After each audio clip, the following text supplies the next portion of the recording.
What did you do? Naomi Carter whispered, because 200 men in dark suits were standing outside her home before sunrise, and the most feared man in Philadelphia was waiting alone at her gate. At 5:42 on a cold Thursday morning, Naomi had awakened to something stranger than noise. Silence. No Route 21 bus groaning past the corner. No neighbor dragging a trash can across cracked pavement. No radio humming through Mr. Harris's kitchen window next door. West Philadelphia did not wake quietly. It coughed, complained, argued, and started coffee before the sun. But that morning, the entire block seemed to be holding its breath. Naomi pushed aside her faded bedroom curtain. Her hand froze against the fabric. Men stood along both sides of the street. 10, 20, 50. She stopped counting at 100 because the line continued past the row houses, around parked cars, and toward the intersection nearly a quarter-mile away. Black coats, dark suits, polished shoes catching the pale glow of streetlights. Some were young. Some had gray hair. Some stood with hands folded.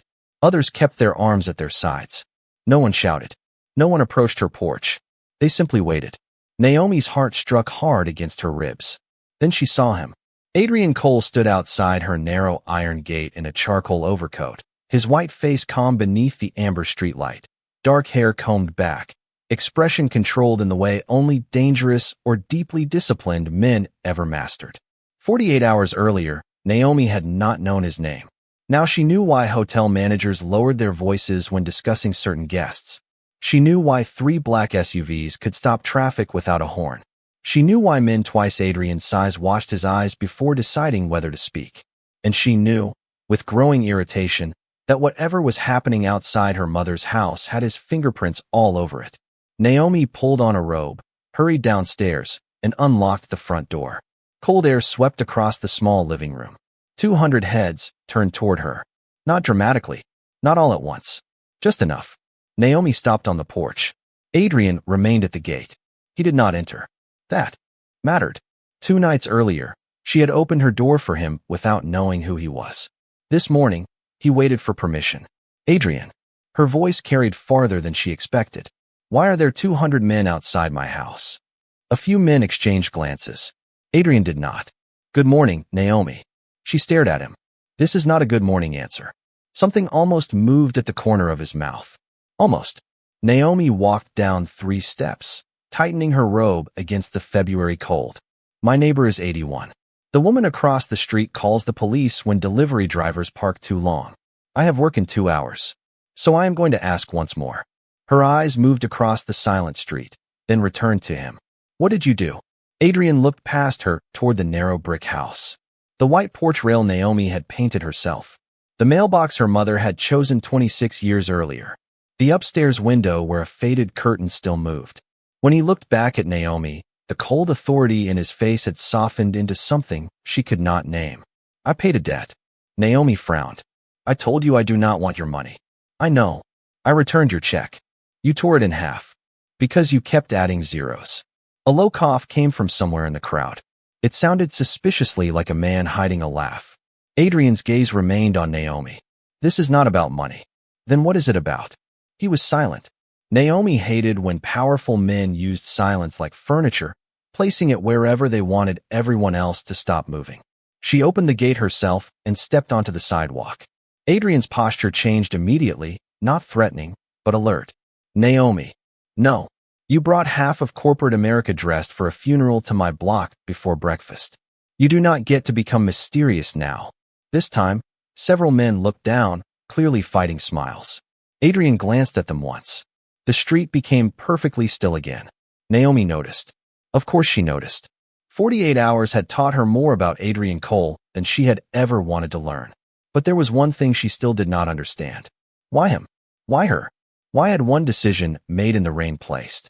200 men outside the home her mother had spent 30 years cleaning other people's rooms to buy? Adrian stepped closer, stopping several feet away. Every man here came by choice. Naomi looked around. For what? Adrian's eyes held hers. For you. Her breath caught. Before she could answer, an older man near the curb removed his hat. His eyes were wet. Naomi had never seen him before. Your mother gave me dinner when I was 12, he said. Naomi froze. Another man stepped forward. She found my mother a job. A third voice came from farther down the sidewalk. You paid for my wife's cab from the hotel 3 winters ago. Naomi slowly turned toward Adrian. The Mafia boss stood beneath the fading streetlight, watching the truth reach her. 200 men had not come because he commanded them. They had come because someone remembered. And 48 hours earlier, none of this had begun with power, money, or fear. It had begun behind a closed pharmacy in the freezing Philadelphia rain, when Naomi Carter saw a wounded stranger sitting alone against a brick wall and made the mistake that would change both their lives. She opened a door. 48 hours earlier, Naomi Carter had been thinking about laundry detergent, an overdue electric bill, and whether the last bus would arrive before the rain soaked through her shoes. Nothing in her life suggested that a stranger behind a closed pharmacy would become her problem. Her shift at the boutique hotel near Rittenhouse Square had ended 20 minutes late because a guest left a coffee stain across a white carpet and insisted the room had been perfect when he arrived. Naomi had smiled, apologized for something she had not done, and cleaned it anyway. By the time she reached West Philadelphia, February rain was falling sideways beneath the streetlights. Her pale work coat was damp at the shoulders. Her feet hurt. Her phone battery showed 9%. She wanted her mother's old couch, hot tea, and silence. Then she heard a voice from the alley beside the pharmacy. Keep walking. Naomi stopped. A man sat against the brick wall near the rear delivery entrance. White, early 40s, dark hair wet from the rain. His suit looked expensive even beneath a ruined overcoat, and one hand pressed tightly against his side as if holding himself together through determination alone. A broken phone rested near his shoe. Naomi looked at him, then at the empty alley. Was that advice or an order? The man's eyes lifted. Cold gray, alert despite the exhaustion in his face. Advice. You should work on your tone. She stepped closer. Do not. Naomi stopped again. You are making a strong argument for leaving you here. Then leave. At the far end of the street, headlights appeared. A black sedan moved slowly through the rain. The man's entire expression changed. His shoulders tightened. His eyes followed the car without turning his head. Naomi noticed. Hotel work had taught her to notice the things wealthy people assumed employees missed. Who watched the elevators? Who checked exits? Who smiled before lying? The sedan passed the intersection, then slowed. Do you know them? Naomi asked. No, that was fast. Go home. The sedan reached the corner. Its brake lights glowed red through the rain. Naomi looked toward her block. Her house stood less than 100 yards away, a narrow brick row home with a white porch rail and a back entrance through the alley. She looked at the stranger again. Can you walk? Yes. That sounded like another lie. You ask too many questions. And you give terrible answers. The sedan began turning around. Naomi made her decision before common sense finished objecting. She grabbed the stranger's arm and pulled him upright. He was taller than she expected, nearly 6 feet 2 inches, and heavier than someone who looked that tired had any right to be. My house is around the corner. No, wonderful. Stay here. She released him. He caught himself against the wall. Naomi took 3 steps away. The sedan completed its turn. She closed her eyes. My mother raised an idiot. She turned back. Come on. The stranger stared at her. You do not know me. Correct. You do not know what this is. Also correct. Then why are you helping me? Naomi looked at the slow-moving headlights. Because you do not look like a man who can afford to be left alone. For the first time, surprise crossed his face. Naomi pointed toward the alley. Back in trance. You have 10 seconds to decide whether pride is worth dying alone. She started walking. 5 seconds later, she heard his footsteps behind her. Naomi unlocked the rear door of her mother's house and pushed it open. The kitchen was small, warm, and exactly as Evelyn Carter had left it before illness took her 3 years earlier. Yellow curtains, wooden cabinets, a ceramic bowl shaped like an apple. Naomi stepped aside. The stranger hesitated at the threshold. Last chance, she said. He looked toward the alley. The sedan rolled past the opening without stopping. Then he entered. Naomi locked the door. Sit. I am fine. You are leaning on my refrigerator. He glanced at his hand against the appliance and slowly removed it. Naomi pointed toward a chair. Sit before you fall and break something I cannot afford to replace. He obeyed. Barely. Naomi placed a clean towel and a glass of water on the table. I am calling emergency services. His hand closed around her phone before she finished unlocking it. Not roughly. Quickly. No hospital. Naomi stared at his hand, then at his face. Give me my phone. He released it. No hospital. You are in my kitchen, wearing a suit that probably costs more than my car, while somebody in a black sedan circles my block. You have lost the privilege of being mysterious. The man looked at her for a long moment. If you call, people will know where I am. Naomi's irritation faded by 1 degree. People who want to help you? Silence. That is what I thought. She set the phone down. Fine. You stay until the street is clear. Then you leave. Agreed. Naomi crossed her arms. And I need a name. He hesitated. Adrian. Just Adrian? For tonight. Naomi shook her head and reached for the first aid box above the refrigerator. Of course. I rescued a man with one name. Adrian watched her open the box. You may regret opening that door. Naomi placed clean supplies on the table and met his cold gray eyes. Maybe. Rain struck the kitchen window. Somewhere outside, the sedan passed again. Naomi lowered her voice. But tonight. Adrian, you are inside and they are not. Adrian Cole woke to the smell of coffee and the uncomfortable realization that someone had covered him with a quilt patterned with yellow sunflowers. For several seconds, he stared at the ceiling above Naomi Carter's living room and listened. Refrigerator humming in the kitchen. Pipes settling behind the wall. A city bus groaning somewhere beyond the front windows. No footsteps. No voices. No immediate danger. Adrian sat up slowly on the old brown couch. His overcoat hung across the back of a dining chair, dry now. His shoes had been placed neatly beside the radiator. On the coffee table sat a mug, 2 pieces of toast, and a folded note written in blue ink. Do not bleed on my mother's rug. Coffee is fresh. Lock the door when you leave. Adrian read it twice. Then, against every instinct that had kept him alive for 20 years, he smiled. It lasted less than a second. He picked up the coffee. Black. No sugar. He had never told Naomi how he drank it. Perhaps she had guessed. Perhaps she simply refused to waste cream on a stranger who had argued with her for most of the night. Adrian looked around the room. Morning light revealed details the darkness had hidden.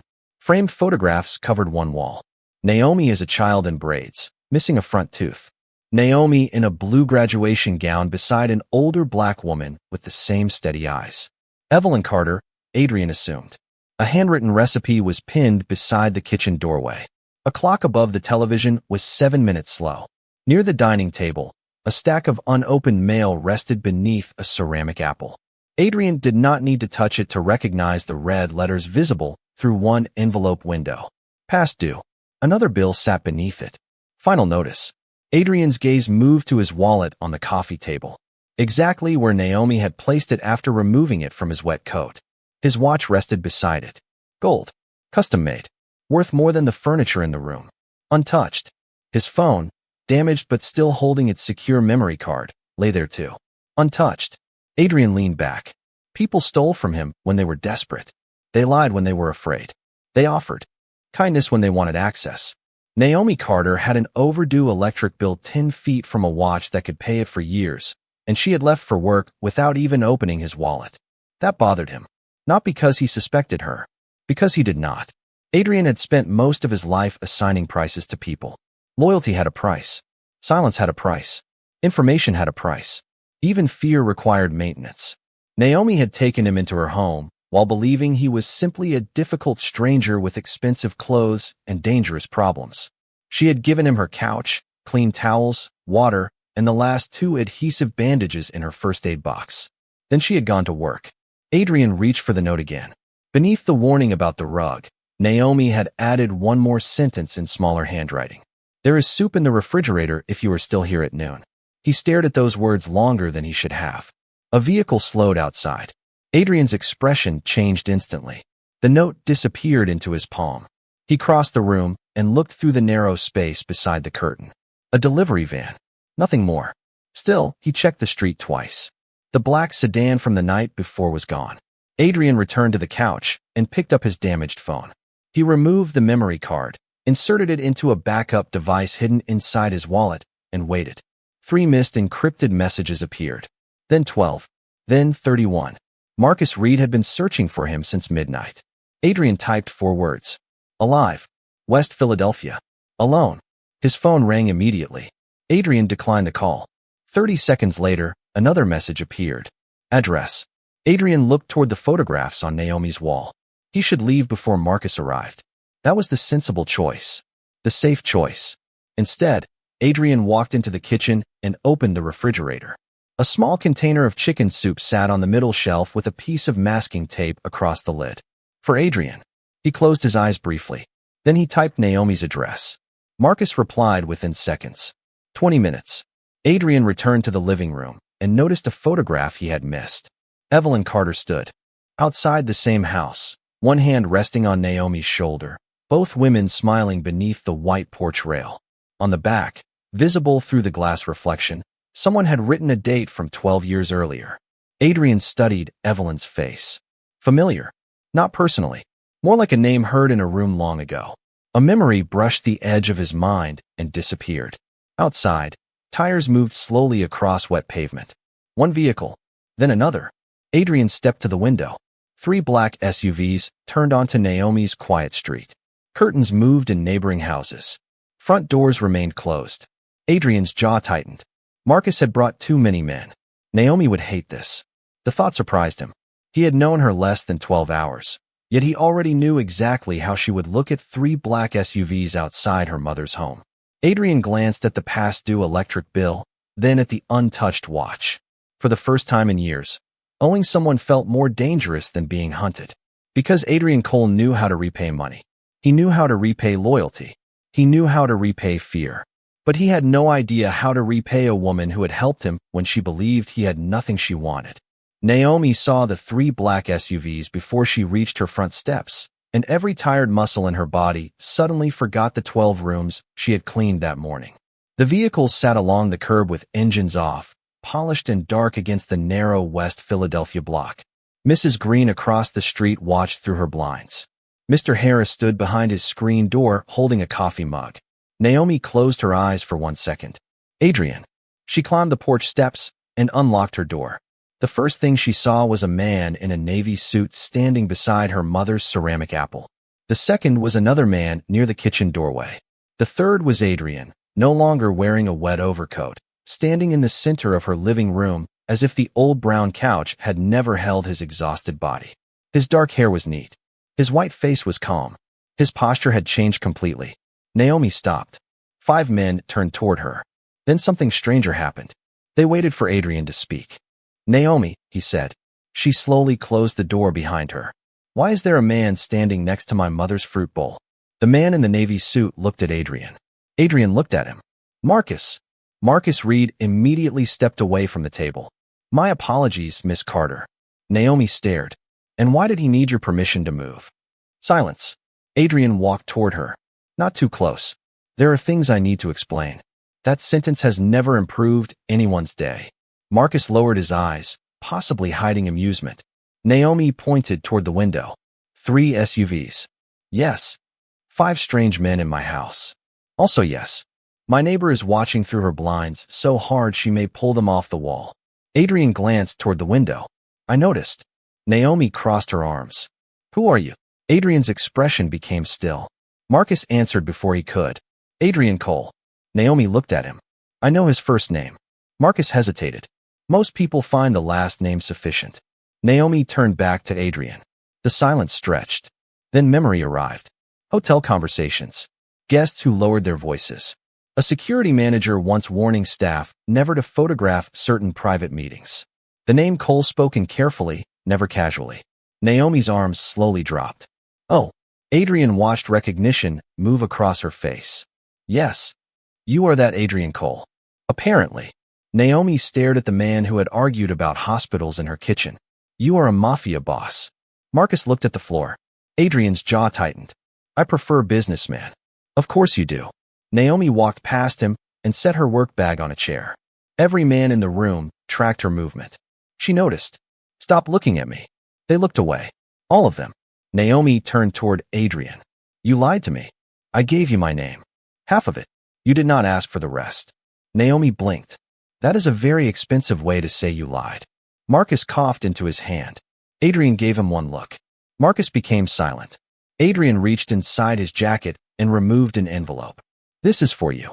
Naomi did not take it. What is it? Compensation. Her expression cooled. For what? Last night.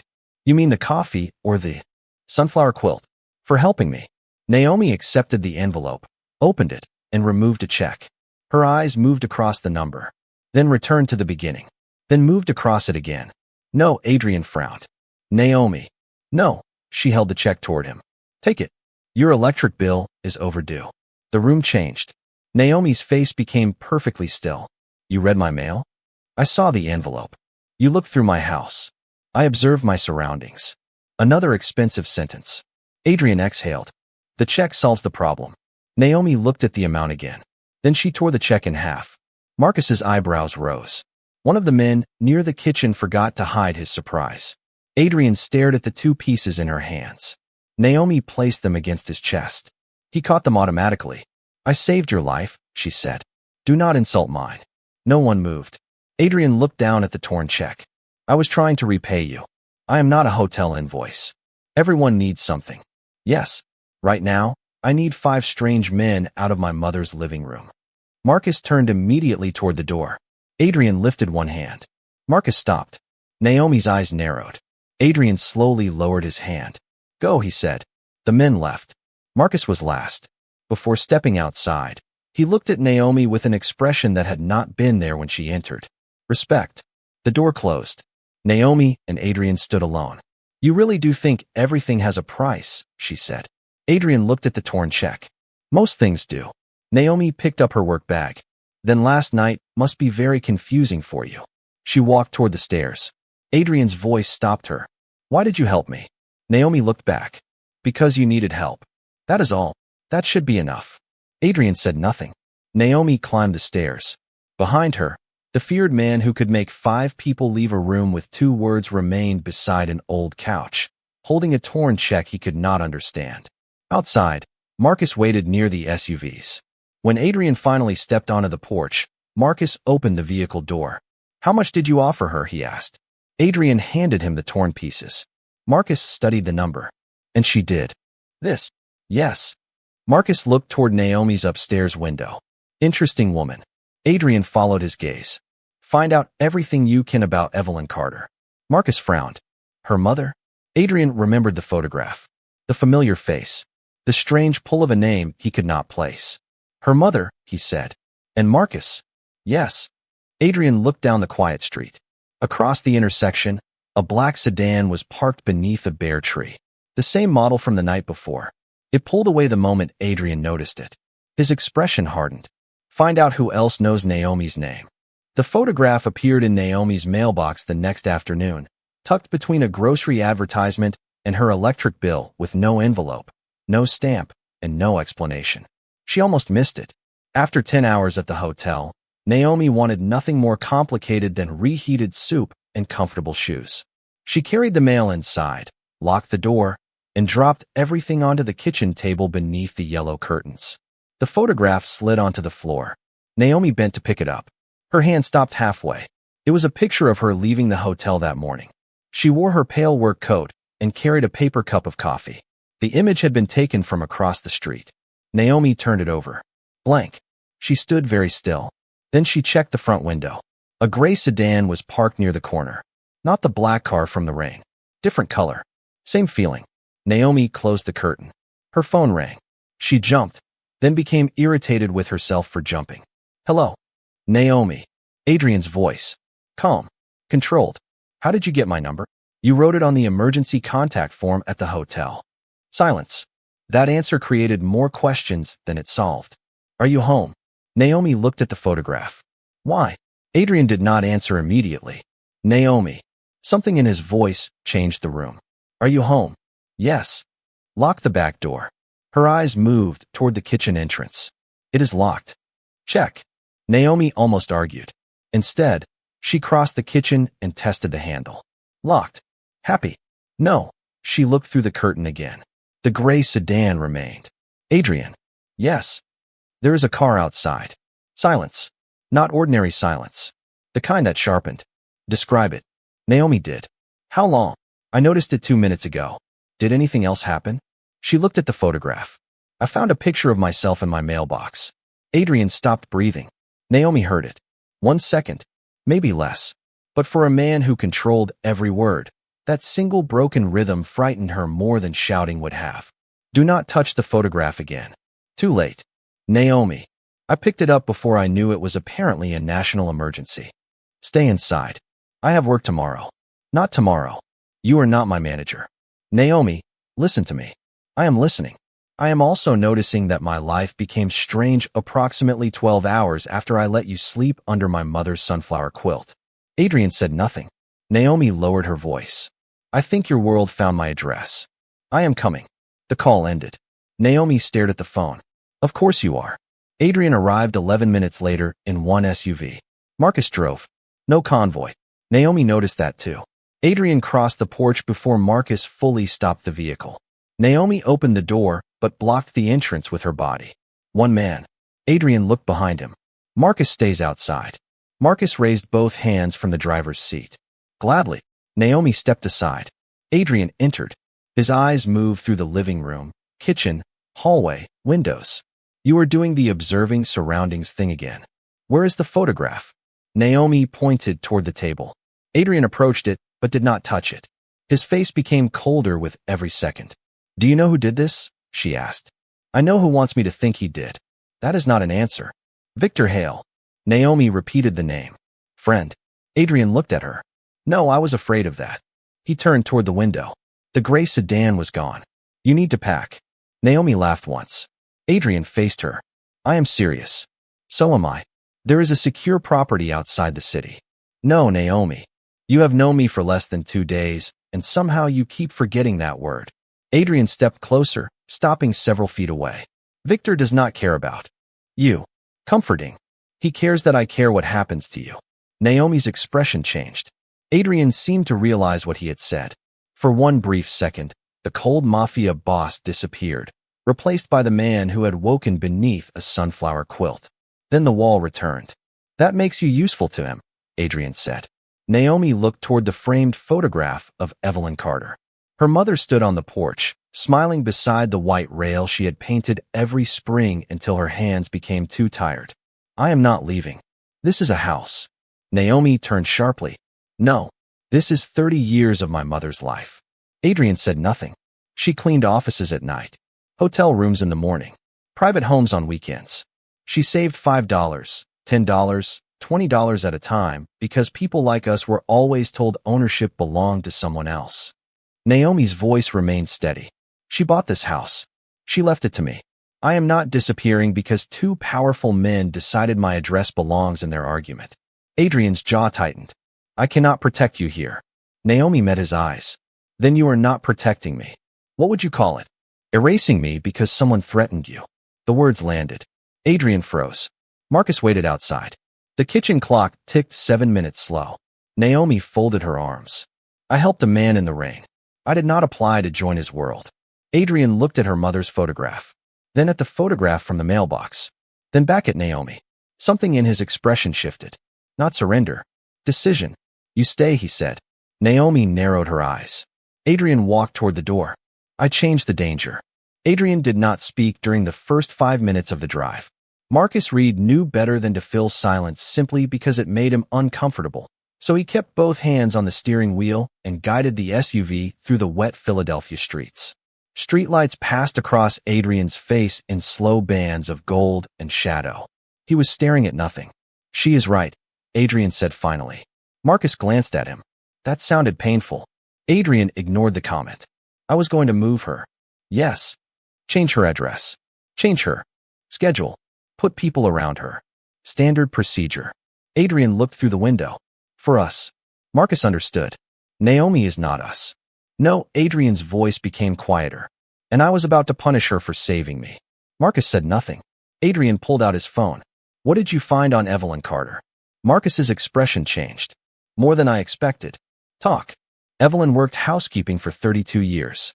Hotels, office buildings, private homes. She also had a habit of collecting people.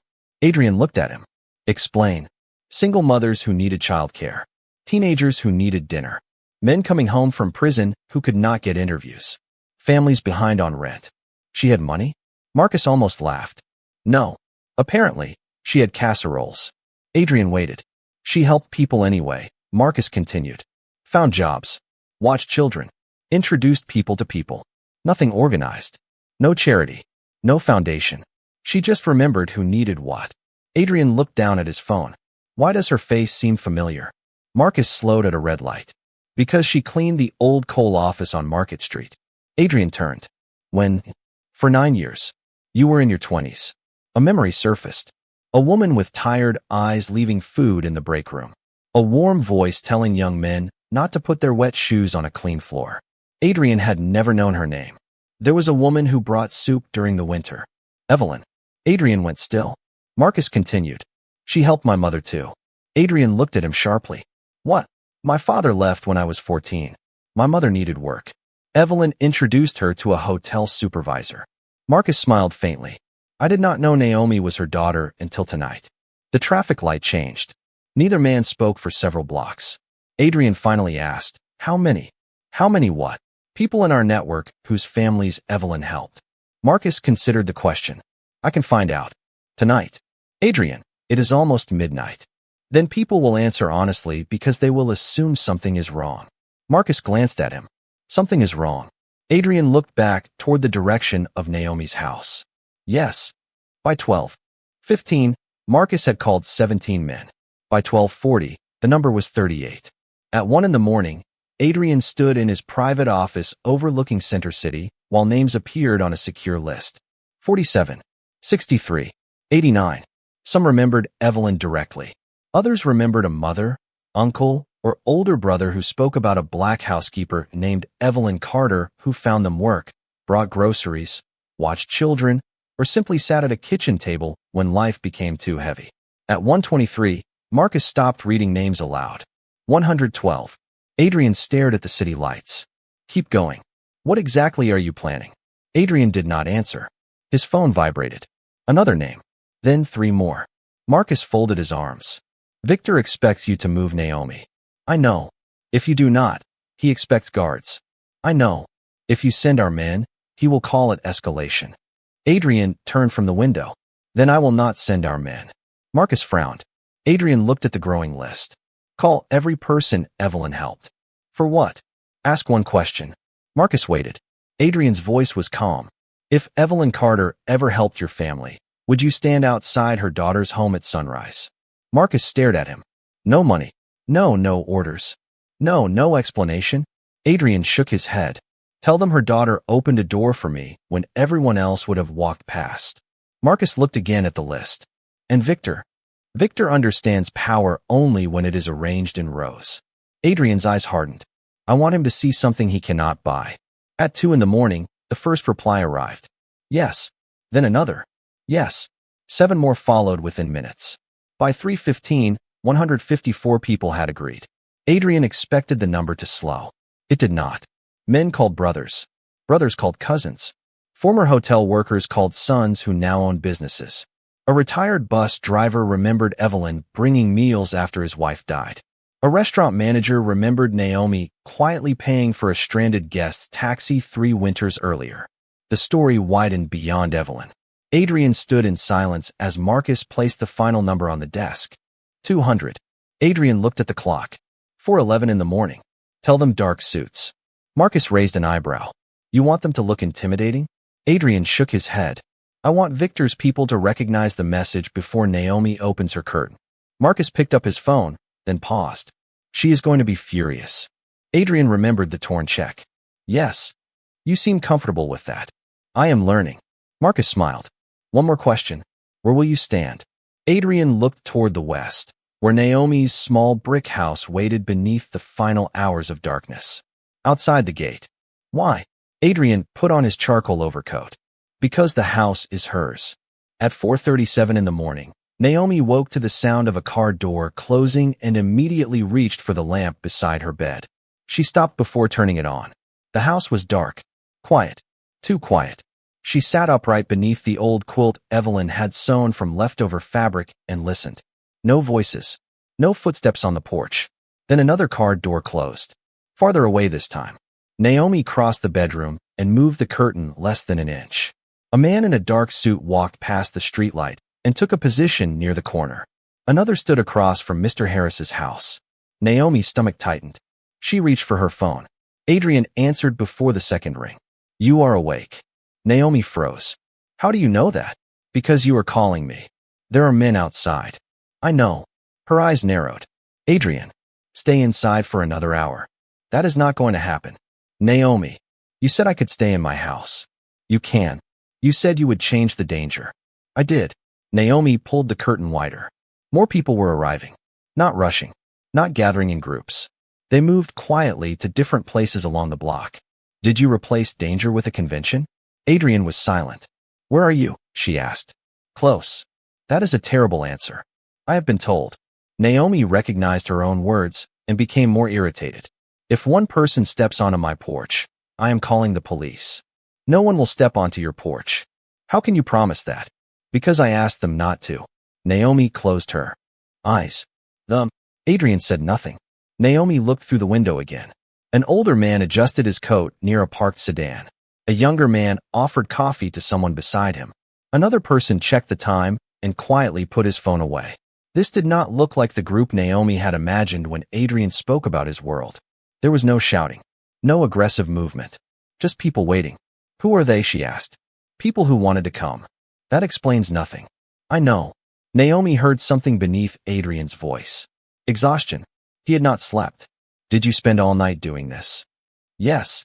"Why?" A pause. "Because you were right." Naomi stopped.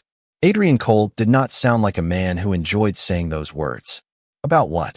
"I was trying to protect you by removing you from your own life." The anger in Naomi softened, but only slightly. "And this is your normal alternative?" "No, that does not comfort me." "It should." Naomi almost laughed. Almost. She looked toward the framed photograph of Evelyn on the dresser. Her mother wore a yellow church dress and stood beneath the porch light with one hand on Naomi's shoulder. "Adrian, what did you do?" His answer came quietly. "I asked a question." "To whom?" "People who remember your mother." Naomi's hand tightened around the phone. "My mother?" "Marcus found records. Names. Stories." Adrian paused. "Evelyn helped more people than you know." Naomi looked at the photograph. "I know she helped people. Not like this." "Like what?" "At 1:15 this morning, we had 63 names. At 3, we had more than 150. People kept calling other people." Naomi stared at the figures gathering outside. "You called strangers in the middle of the night about my mother?" "Technically, Marcus called most of them." "Do not hide behind Marcus." "I was not hiding." "You were absolutely hiding." A quiet breath came through the phone. Naomi realized Adrian might be smiling. The thought made her angrier for reasons she refused to examine. "What did you ask them?" Adrian's voice became serious again. "I told them Evelyn Carter's daughter needed to know something." "What?" "That kindness does not disappear. Because powerful men fail to notice it." Naomi stopped breathing for a second. Outside, another car arrived. A man stepped onto the sidewalk, looked toward her house, and removed his hat. Naomi had never seen him before. "How many people did you call?" she whispered. "Enough." "Adrian." "Naomi. Give me a number." Silence. 200. Naomi pulled the curtain completely open. The street stretched beneath amber lights and the first gray hint of dawn. Men lined both sidewalks, their dark suits creating long shapes against brick row houses. 200. Her mind rejected the number even while her eyes confirmed it. "You brought 200 men to West Philadelphia." "They brought themselves." That sounds like something a mafia boss says when he wants plausible deniability. "They came by choice." "Why dark suits?" Adrian hesitated. Naomi's eyes narrowed. "Adrian, Victor has people watching the block." The warmth vanished from her face. "You knew?" "Marcus identified 2 vehicles before midnight." "And you did not tell me?" "I knew you would not leave." "Correct. So I gave Victor something to see." Naomi watched a gray sedan appear at the far intersection. It slowed. The driver looked down the street. 200 men stood quietly beneath the fading darkness. The sedan continued forward for 3 seconds. Then it turned away. Naomi understood. No confrontation. No threats. No one moved toward the car. They simply stood there. A message without a raised voice. "You arranged all this for Victor?" she asked. "No." Adrian's answer came immediately. "Victor is only the audience." "Then who is it for?" Naomi saw movement near her gate. Adrian stepped beneath the streetlight in his charcoal overcoat. He lowered his phone and looked toward her bedroom window. Even from the second floor, Naomi could see the exhaustion in his posture. He had stood outside the gate exactly as promised. The house remained hers. Adrian raised the phone again. "It is for you." Naomi stared at him through the glass.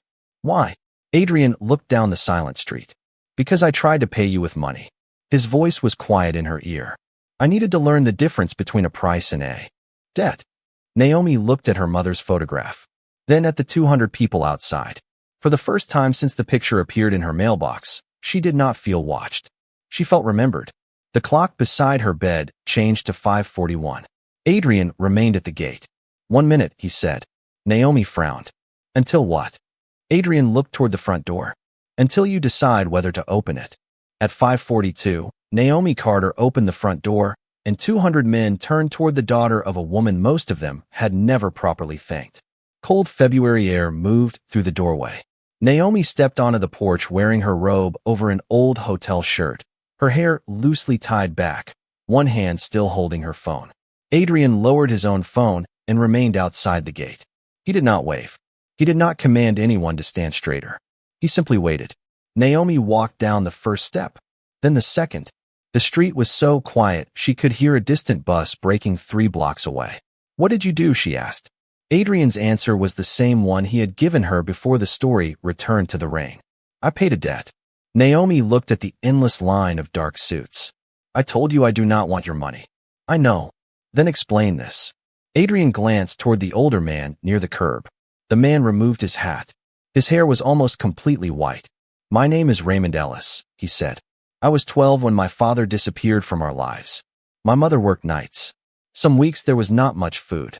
Naomi's expression changed. Raymond looked toward the photograph of Evelyn visible through the living room window. "Your mother lived 2 blocks from us. Every Tuesday, she made too much dinner."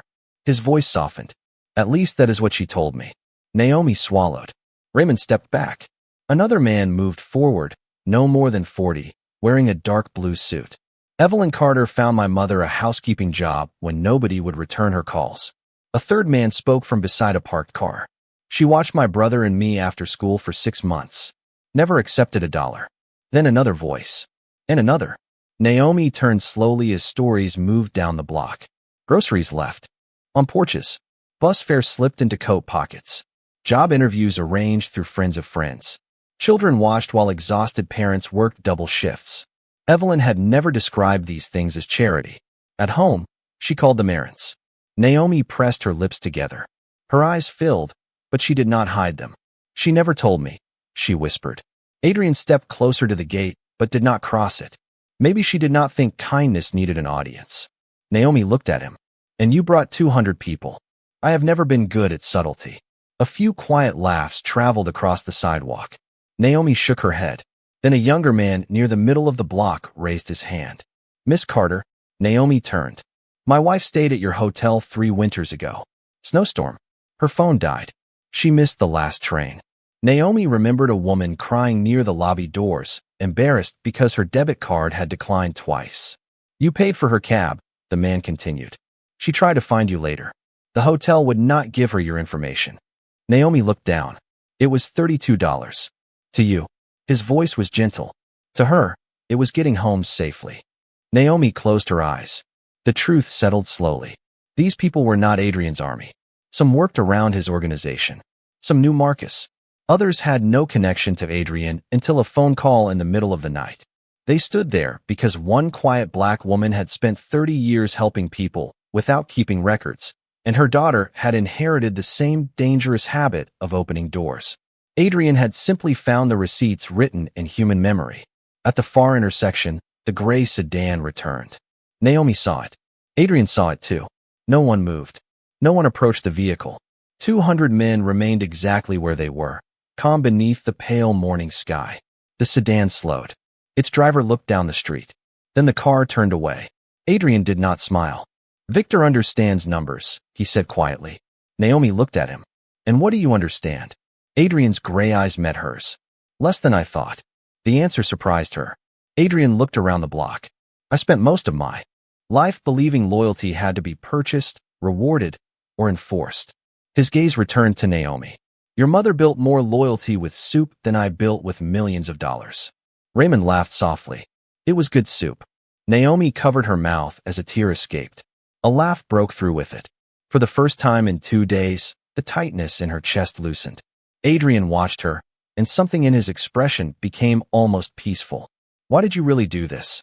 Naomi asked. Because when I had nothing you wanted, you opened your door. You had an expensive watch. You did not take it. It was ugly. Marcus, standing 50 feet away, turned his face to hide a smile. Adrian looked genuinely offended. That watch was custom-made. Then someone custom-made an ugly watch. Laughter moved through the street. Even Adrian smiled. A real smile this time. Small. Unpracticed. Naomi stared at him for 1 second too long, then looked away. The first sunlight touched the rooftops. Adrian turned toward the waiting men. He did not raise his voice. Thank you. That was all. People began to leave. No commands. No organized march.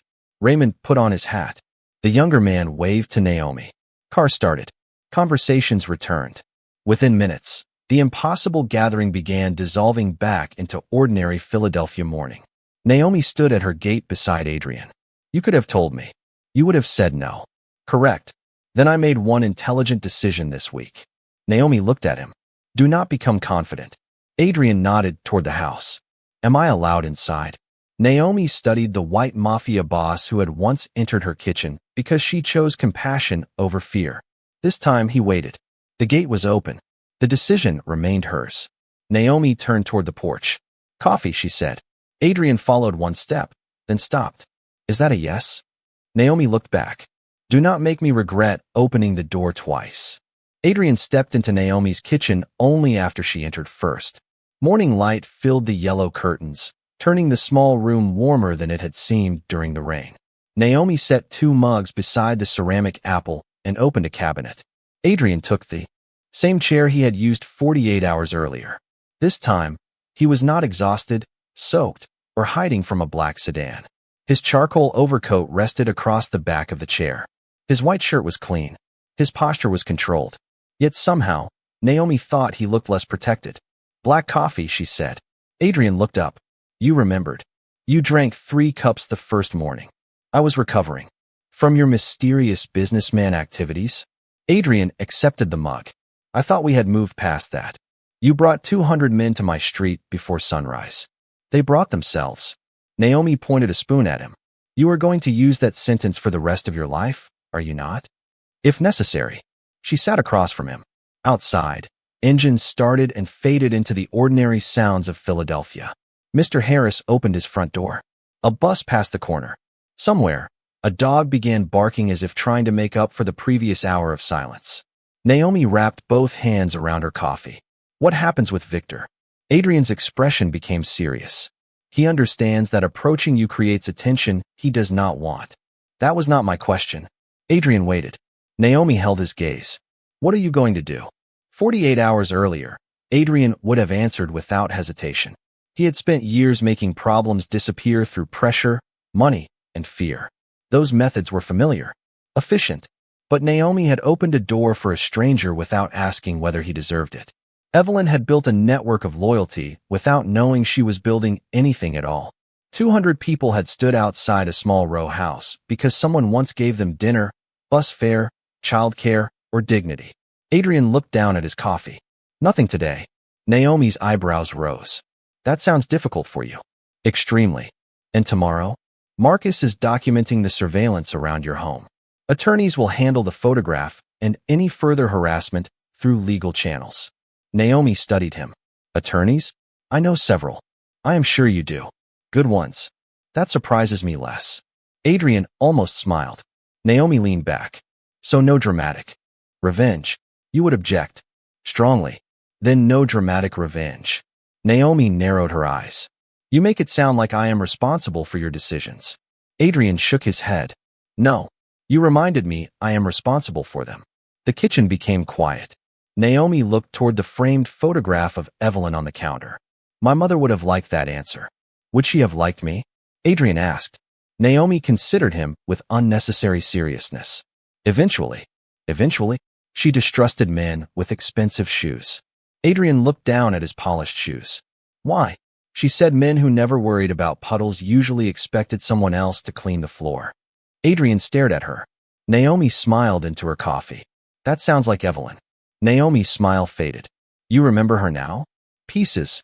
Adrian looked around the kitchen. She brought soup to the Market Street office. Told people to stop leaving wet umbrellas in the hallway. Once made Marcus carry 3 boxes because she said young men needed useful hobbies. Naomi laughed. That was her. Adrian reached into his coat pocket and placed a small card on the table. Naomi looked at it, but did not touch it. If that is another check, I have scissors. It is a phone number. I already have your number. That one reaches me directly. No office. No assistant. No Marcus. Naomi picked up the card. Why? Adrian's answer came quietly. Because I cannot promise my world will never touch your life again. I can promise you will never have to wonder whether I will answer. Naomi turned the card between her fingers.